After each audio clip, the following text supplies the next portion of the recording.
인생에는 깨닫는 순간이 있습니다. 오랫동안 당연하다고 여겼던 것들이 사실은 잘못되었다는 것을 알게 되는 순간.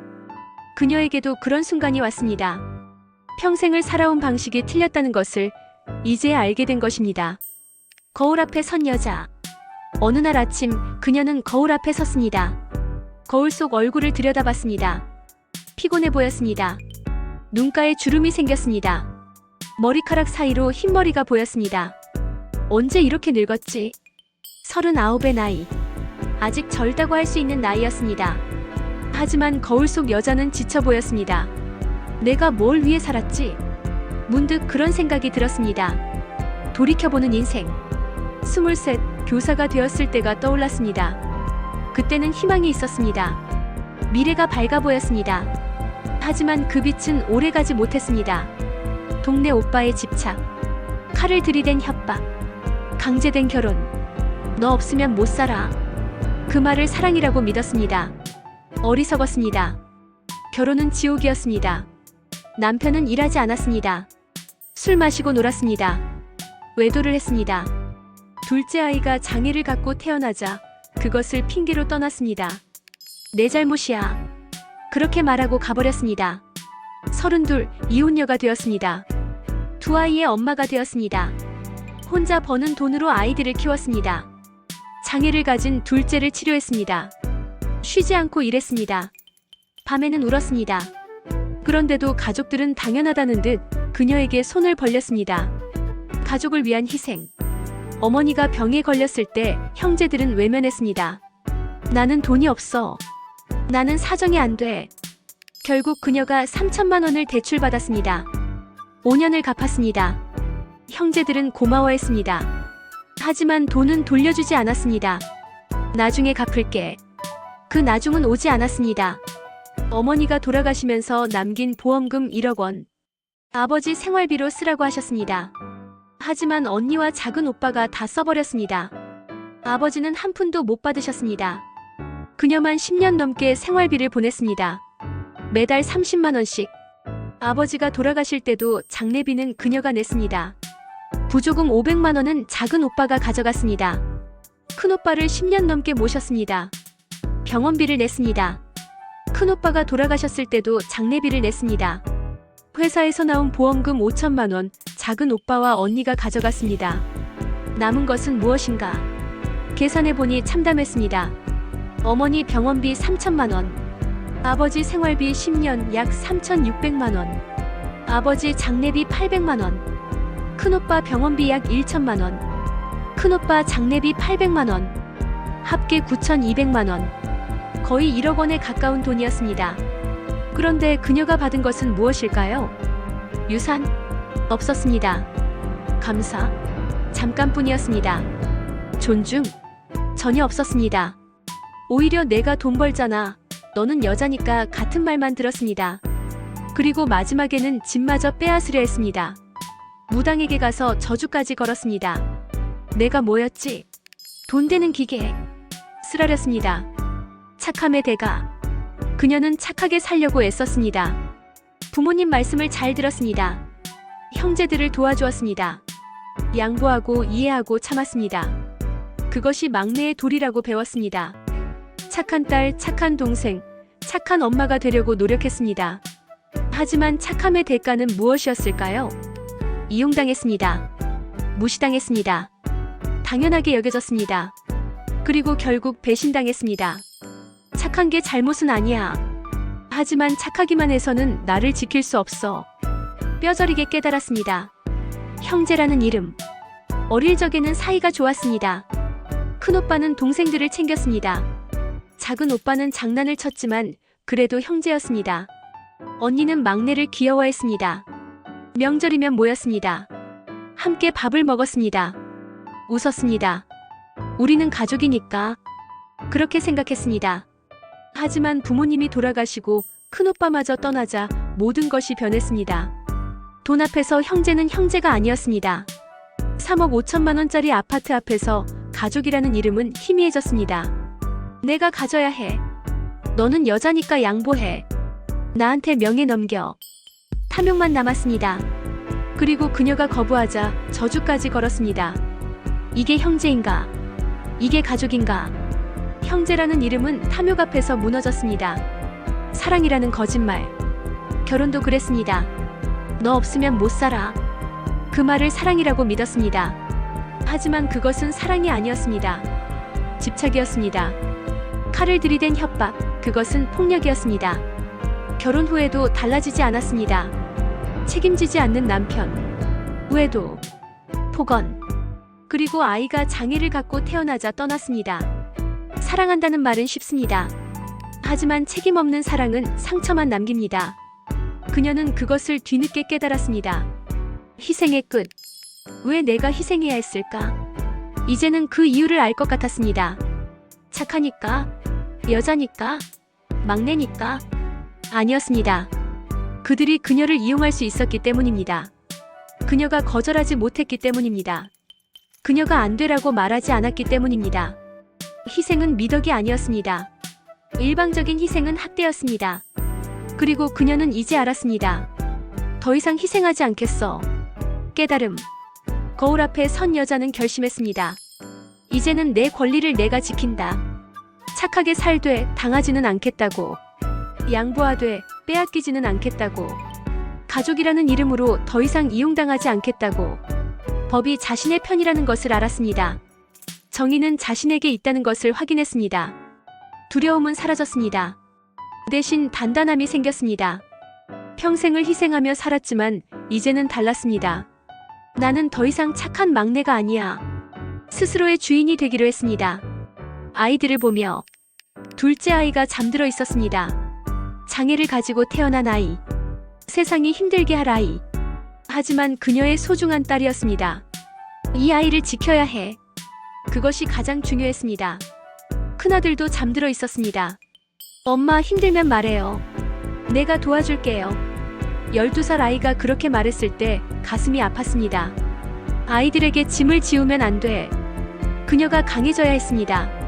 아이들의 엄마로서 아이들을 지켜야 했습니다. 그러려면 자신의 권리를 찾아야 했습니다. 이 집에서 당당하게 살아야 했습니다. 앞으로의 길, 쉽지 않을 것입니다. 작은 오빠는 여전히 집에 있습니다. 언니는 여전히 괴롭힙니다. 친척들은 여전히 손가락질합니다.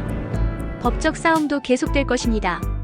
집을 어떻게 할 것인지 아직 결론이 나지 않았습니다. 하지만 그녀는 이제 흔들리지 않을 것입니다. 나는 정당하게 내 몫을 찾는 거야. 어머니 병원비 3천만 원 갚았습니다. 아버지 생활비 3,600만 원 부담했습니다. 큰오빠 병원비와 장례비 냈습니다. 이제 이 집에서 살 권리 당연합니다. 누구도 빼앗을 수 없습니다. 변한 눈빛. 거울 속 여자를 다시 봤습니다. 이번에는 달라 보였습니다. 피곤하지만 눈빛은 단단했습니다. 지쳤지만 포기하지 않았습니다. 상처받았지만 무너지지 않았습니다. 나는 강해졌어. 평생을 희생하며 살았습니다. 하지만 이제는 자신을 지키며 살 것입니다. 착한 막내가 아닙니다. 이용당하는 동생이 아닙니다. 자신의 인생을 사는 독립된 한 사람입니다. 두 아이의 엄마입니다. 그리고 무엇보다 자신의 주인입니다. 새로운 아침. 다음 날 아침이 밝았습니다. 그녀는 평소처럼 일어났습니다. 아이들 아침을 준비했습니다. 학교 갈 준비를 도왔습니다. 거실에는 작은 오빠가 있었습니다. 눈이 마주쳤습니다. 예전 같으면 피했을 것입니다. 하지만 이제는 달랐습니다. 그녀는 당당히 시선을 마주했습니다. 작은 오빠가 먼저 눈을 돌렸습니다. 이제 나는 물러서지 않아. 그렇게 하루가 시작되었습니다. 힘든 하루가 될 것입니다. 하지만 그녀는 견딜 것입니다. 왜냐하면 이제 알기 때문입니다. 희생만으로는 아무도 지켜주지 않는다는 것을. 착한 것과 어리석은 것은 다르다는 것을. 자신의 권리는 자신이 지켜야 한다는 것을. 그리고 무엇보다 자신이 생각보다 훨씬 강하다는 것을. 시댁에서 쫓겨나고 친정에게서도 버림받은 한 여자의 이야기. 평생 착하게만 살려고 애썼던 여자. 그래서 더 많이 다쳤던 사람. 하지만 그녀는 깨달았습니다. 희생만으로는 아무도 지켜주지 않는다는 것을. 착한 것과 어리석은 것은 다르다는 것을. 이제 그녀는 더 이상 물러서지 않을 것입니다.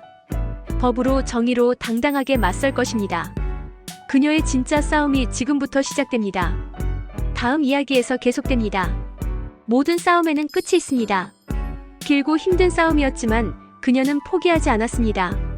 그리고 마침내 그 끝이 보이기 시작했습니다. 법은 정의로운 자의 편이었습니다. 변호사의 제안. 6개월이 지났습니다. 작은 오빠와의 동거는 지옥 같았습니다. 하지만 그녀는 버텼습니다.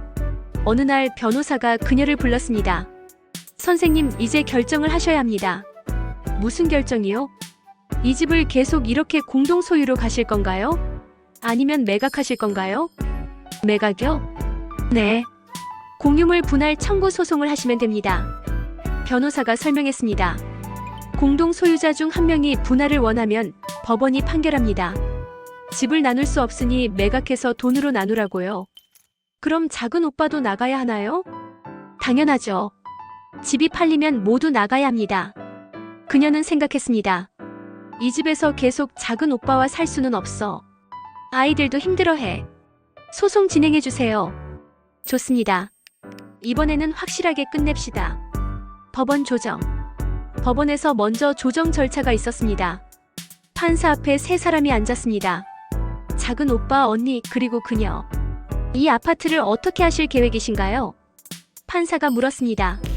저는 팔아서 나누고 싶습니다. 그녀가 먼저 말했습니다. 안 됩니다. 이 집은 제가 살 겁니다. 작은 오빠가 소리쳤습니다. 그럼 다른 분들의 지분을 사시겠습니까? 돈이 없습니다. 그럼 매각하는 수밖에 없습니다. 판사가 단호하게 말했습니다. 이 집은 3인 공동 소유입니다. 한 분이 계속 거주를 원하시면 다른 분들의 지분을 매입하셔야 합니다. 그게 안 되면 매각해서 나눠야죠. 언니가 입을 열었습니다. 판사님, 이 동생이 오빠를 고소까지 했어요. 폐륜이에요. 그것과 이것은 별개입니다. 법적으로 3분 모두 동등한 권리를 가지고 계십니다.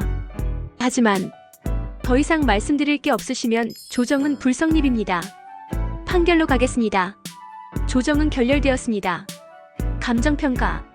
법원은 집의 가치를 정확히 평가하기 위해 감정인을 보냈습니다. 감정 결과 집값은 3억 8천만 원으로 나왔습니다. 처음 예상했던 3억 5천만 원보다 올랐습니다. 3등분하면 한 명당 1억 2,600만 원 정도네요. 변호사가 계산했습니다. 하지만 매각 비용, 세금 등을 빼면 실제로는 1억 1천만 원 정도 받으실 겁니다. 1억 1천만 원. 적지 않은 돈이었습니다. 이 돈으로 아이들과 새 출발을 할 수 있어. 그녀는 희망을 가졌습니다. 판결. 3개월 뒤 판결이 나왔습니다. 이 사건 부동산을 매각하여 그 대금을 원고와 피고들이 각 3분의 1씩 분할한다. 이겼습니다. 법원이 집을 팔라고 명령한 것입니다. 작은 오빠는 분노했습니다. 이게 말이 돼? 내가 살고 있는 집을 팔라고? 법원 판결입니다. 따르셔야 합니다. 변호사가 차갑게 말했습니다. 언니는 그녀를 노려봤습니다. 너 정말 끝까지 가는구나. 좋아, 두고 보자. 하지만 이제 그녀는 흔들리지 않았습니다. 언니, 저도 제 권리가 있어요. 미안하지만 물러설 수 없어요. 집 매각. 판결에 따라 집을 내놓았습니다. 3억 8천만 원의 매물로 나왔습니다. 한 달 만에 구매자가 나타났습니다. 젊은 부부였습니다. 좋은 집이네요. 아이 키우기 딱 좋겠어요. 젊은 아내가 웃으며 말했습니다. 그녀는 복잡한 심경이었습니다. 10년 넘게 살았던 집, 큰오빠와 함께 살았던 집, 아이들이 자란 집. 하지만 이제는 떠나야 했습니다. 그래도 괜찮아. 새 출발이야. 계약이 체결되었습니다. 잔금 날짜가 정해졌습니다. 잔금날. 잔금을 치르는 날이었습니다.